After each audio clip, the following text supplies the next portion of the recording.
And I'd like to address Mr. Mastrogeorgiou, and let's see what we have to talk about. You've done a lot at Foresight.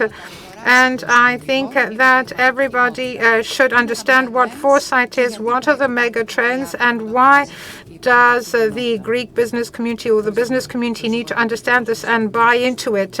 I'd like to thank Nef for the invitation. I'd like to thank the president. I'd like to thank the audience. I'd like to thank my fellow speakers. And I'd like to thank Maria. I speak to her fondly. I've known her for many years. So what did we try to do? 8 months ago, under the Prime Minister, we set up a long-term working group. So the European Commission understood what we experience every day, i.e. that the future after the pandemic is not linear. So what we considered unthinkable is now quite possible and probable in the world. It can happen in our lives. It can affect our everyday lives at that. So what I mentioned before with Mr. Stangos outside is that we live in a world that is changing, rapidly changing. There's a lot of uncertainty. There are many factors, and it's an asymmetric world. So these are the current challenges. What are these challenges, though? These are challenges that we will be called upon to deal with, not tomorrow, but the day after tomorrow. So we need to have a method. We need to have a contingency plan for the future. And we also need to have what-if scenarios as well. This is something that we didn't have in the public discourse in the past and in the mindset of public administration, of governments in the past. But now with the Prime Minister's decision, this is important, meaning mindset. And I'm saying this to people from the private sector who already know this, and they do this. Mrs. Nikoltsiou, they have a strategy. They look at the prospects. It's part of their DNA and of their businesses. But this was not the same in politics, because this runs counter to politics and to politicians, because politicians have a 4-year, if you like, horizon. So now we have to think about the future after the 4-year term and the changes that we will be called upon to deal with in the day after tomorrow. So the government needs to work closely with the private sector and the public sector to change the mindset in general. I've discussed this with Thodoris, Georgakopoulos, and diaNEOsis in general. For us, future is a mindset, not a time frame. So we have to deal with the challenges of the future as challenges that go beyond a certain time horizon, but it also involves a different way of thinking. The future, and you know this better than I do, is something that will not just appear out of nowhere. It won't fall on our heads. This is something we shape together. So this is the right mindset. And Maria, the state, the institutions, the private sector need to build this. And one last thing before I conclude. We in our group have small steps. We don't have high aspirations. So something that we're almost very close to achieving, and I will tell you about this when this happens. So if this happens, and I will be happy as Yannis, because everything starts from education. We're very close to having the first master's called Future Studies in Greece. So this will be in the Open University, and it will train people on how to think and prepare for the future. So only if we achieve this, this will be sufficient. I'll be very happy. Thank you very much, Mr. Mastrogeorgiou, for this panel. We have Fortune Greece contributing. We have Mr. Zachos with us. They have coached me because I didn't understand all this. When you started talking about this, it was like Chinese to us, and diaNEOsis played a very important role in making us understand this. They made it easier to understand, and there were specific proposals made by diaNEOsis. So let's be more specific now. What are these mega trends? Trying to make it as simple as possible. So what are these mega trends that must become a mindset for the businessman in diaNEOsis? So thank you very much, President, for the invitation. Thank you once again for this wonderful annual economic forum. I'm happy to be with you, and it's sad that not all of us are here. I hope next year we'll be here in full force. So mega trends. We are a Greek-centered organization. So mega trends, these have been widely discussed. One is climate crisis, and the one is demographics. 2 mega trends. These are very important important issues that affect all the countries in the world without any exception. Now, in Greece, these two megatrends, well, they put a lot of pressure on us. First of all, because the Mediterranean is a hotspot, the consequences that we will face here, no matter which scenario will prevail, will be harsher than in other countries that are in the north. And in the demographics, we are starting to suffer the consequences of demographics, and this started in the 1980s.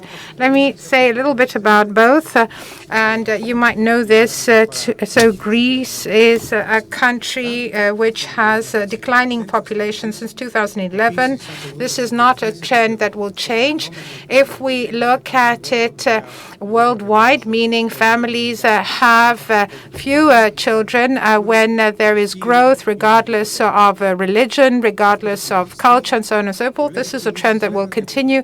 According to many estimates, in the first half of this century, we will actually reach a plateau when it comes to global population, and then population will begin to decline. This has already started happening in Greece. And we're not only talking about absolute figures, meaning the Greek population, we're also talking about aging of population. 1 in 5 Greeks today is over the age of 65. So by 2050, it will be 1 in 3. And in 2050, it will be hotter in Greece. So we'll have more heat waves. We'll have more wildfires. We'll have more extreme weather conditions, more floods. So you actually see what's happening now. You see things have changed, but this will become even worse, regardless of which scenario will prevail. Meaning, even if we do everything perfectly, trying to mitigate greenhouse gases, for example, and if we stick to what we need to do, by 2050, we will still have more heat waves. Why? Because we have greenhouse gases rising, staying in the atmosphere. So it's cumulative. They just keep going up. And by 2050, at least, the world planet will keep adding greenhouse gases into the atmosphere. This is the situation as we have depicted it. However, in order for us to understand the future, by looking at these phenomena and investigating them further, and this is just a first thought, we can discuss this later, what we need to do is to look at the synthesis of all these things, how one affects the other. We have technological growth, we have AI, we also have transport, we have globalization. So all these things affect one another. They feed into one another. It's good to talk about them separately and to think of their consequences, but you have to look at the multiplier effect. You have to see the consequences of all these things combined. And sometimes it's difficult to predict what will happen. I hope I didn't tire you.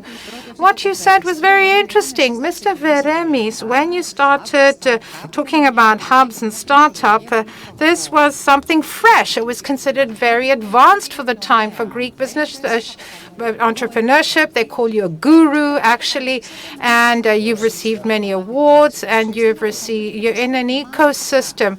So the question is, how is this valued? What's the valuation of this ecosystem? So all these steps have been made. Now, what's happening from now onwards? Because we're talking about a vision, the vision of the Greek society and Greek entrepreneurship. How can we change Greece for the better? And I'm not only talking about your own, strictly speaking, business ecosystem, but how Greece can change, how it can evolve. I think that Greece was a laggard. It was very far removed from technology and technological advances. And it entered the game slowly and hesitantly around 10 years ago. This means that we had to cover a lot of ground. We had to reach the level of the Western world. Out of the 20 largest companies in the world, 11 are tech companies, and 20 years ago, there was only one, Microsoft. So 30% of S&P, that's technology and so on and so forth. So the most important thing is Greece didn't do anything original. Greece started entering a game it should have entered into a long time ago, and it suffered from this delay, meaning we had problems in our economy because of that. And what do I mean by that? If you ask Greece, the biggest problem, we have a problem with our trade balance. That's our biggest problem. We are addicted to consuming. We actually consume, we have very few exports, we have overconsumption based on borrowed money, based on debt, and we keep creating deficits. This is the biggest problem facing Greece. How can we solve this? We have to have more exports from our companies. We have to have goods that can be traded worldwide. So we see that 80% of our economy, of the businesses of our economy, have a staff of under 8 people. So what we need is we need to have clusters, and we need to have bigger business units. That's the thing. Technology is important. Why is technology important now? That's the next question. So the only thing that can transform the Greek economy, as was mentioned previously, is digital transformation, i.e. the only thing that can take these small business units and modernize them, accelerate them, help their productivity go up, help them to create clusters or mergers. This can be done thanks to digital transformation alone. So this is a technology sector. It's worth 7 billion in Greece right now. That's its value. So it's a sizable chunk of the Greek GDP. And I think it will become 10% of our GDP in the future. But it's not only important as a sector. What is also important is what the sector can do and how it can act as a catalyst for other sectors. This is what we need to bear in mind. And of course, let me also say that we are lagging behind. This has to do with how we actually invest in the technology sector. So venture capital in Greece, which is a benchmark of trust, meaning how much we believe that we have a bright future. So it's 70 million a year, whereas the number, if we look at it per capita in Germany, 700 million, and in Israel, it's 1.5 billion. We have 6 venture capital funds, whereas Israel has 250 venture capital funds. This shows you how far we are from being a serious Western country. And why is this happening? What's the main reason? You can see it from RRF. Greece has a natural trend. We go back to old practices. This is the tendency, meaning we come out of the crisis, but structurally speaking, the economy of Greece has not changed. We go back to consumption, we go back to imports, we're trying to replicate and duplicate the same model that created the huge problem we're facing. This means that we need to take a bold decision. And when you have 50 billion from Europe, you need to say no to some people asking for money, the usual suspects, and you need to invest money elsewhere. Thank you very much. Mr. Stangos. You're also one of the golden boys in this field. When you kicked off, we didn't really understand what you were trying to do. Now things are more specific, and you are rising to the occasion, and you're responding to this challenge, counting on 3 pillars. 30 seconds before I discuss the pillars, let me say simply that the future is brighter now, more than ever before, for that generation. Still, the future is more uncertain than ever before, and I agree with what Mr. Mastrogeorgiou said. It's 100 billion that will be coming from the various RRF projects and programs over the next few years, but the big wager and the big issue is whether indeed there will be high absorption rates, whether indeed there will be efficacy in using funds. At the same point in time, it turns out that for the very first time after many years, we attract investors. There's Pfizer, Cisco, Amazon, Digital Realty. They are coming to Greece, they're investing here, and this is something that we hadn't seen for years. So, in essence, in an actuarial study that we conducted, we saw that the total of funds that will be coming over to Greece could have more benefits than the ones we reaped via the Basel Plan. So, indeed, this is an opportunity. At the same point in time, changes are faster, more more dynamic, more abrupt, and so it's imperative that we be more flexible. Businesses and the state must be more flexible. Now everyone has to bear in mind that the cycles and the circles are more aggressive and faster, and this is where the big wager is also at the level of the wager, the mindset for everyone, because it's nice to have this discussion, and indeed this is becoming part of our DNA and the DNA of the government.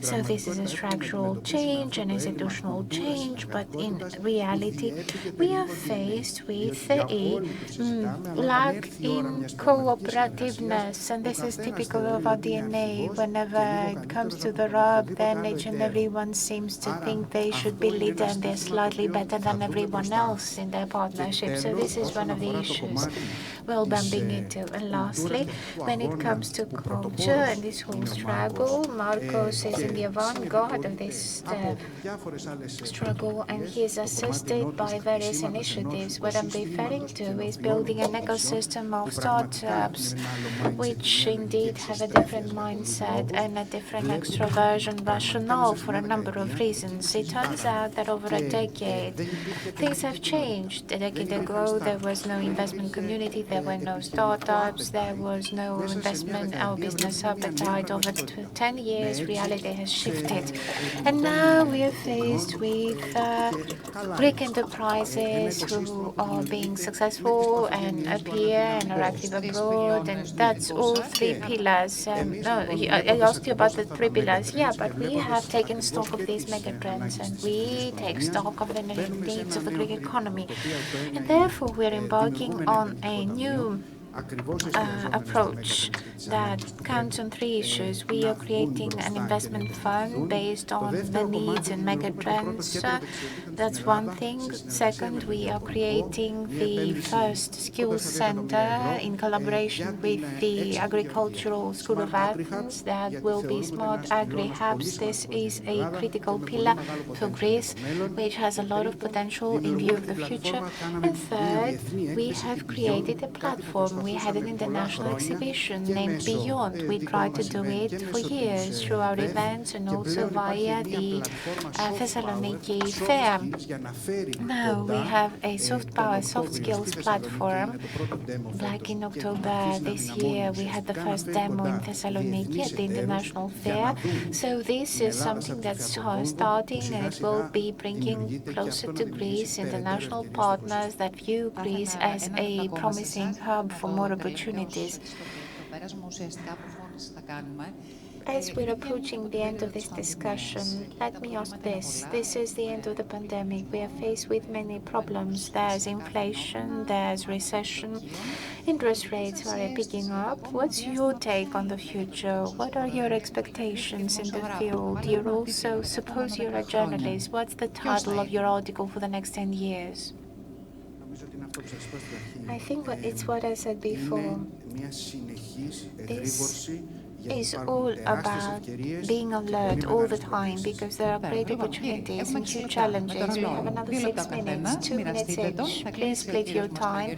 Mr. Mastrogeorgiou will make the final comment. Mr. Veremis, when you see the countdown strike 4, then you give the floor to the person next to you. I don't have much to say. Well, let's wrap it up. Let's sum it up. Our discussion is more future-oriented. We are talking about the vision we have for this country. What about your own vision?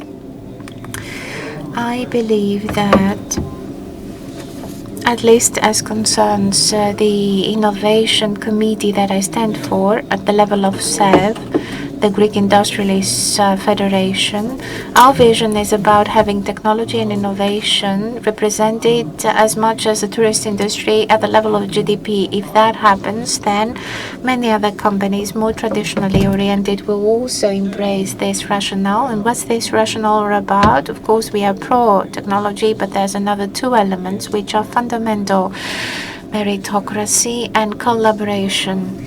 You see, if two things were missing and are still missing in Greece, then these are the two things that are missing. The lack of meritocracy has brought this country to its knees since day one, and it's going on and it's still going strong, and it's obvious in the market out there. Whenever it works properly, meritocracy is apparent.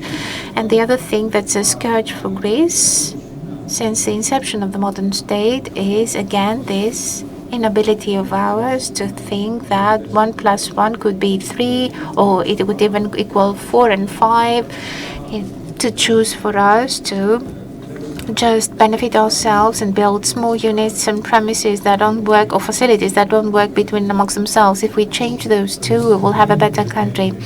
Earlier on, you asked me a question about the next 10 years and giving you a title. Let's not go very far into the future, but it must be said that this is a great opportunity for Greece. I'm talking about the next decade, which is not just associated with the RRF and the NSRF and the money that's coming and will be invested. I'm talking about the favorable terms for repaying the loans and the huge debt. Over the next decade, we need to do things that didn't happen over the previous 2 centuries, to change our business model, to change our mindset, to change our culture, to make our economy more extroverted and more competitive. We have to do all that in order for us to come out of this decade being a different country. Even if we have a huge debt by the end of the decade, we should be in a position to invest in the future. For decades now, we are not investing anything. We are merely investing money from the NSRF. There's no other investment capital injected.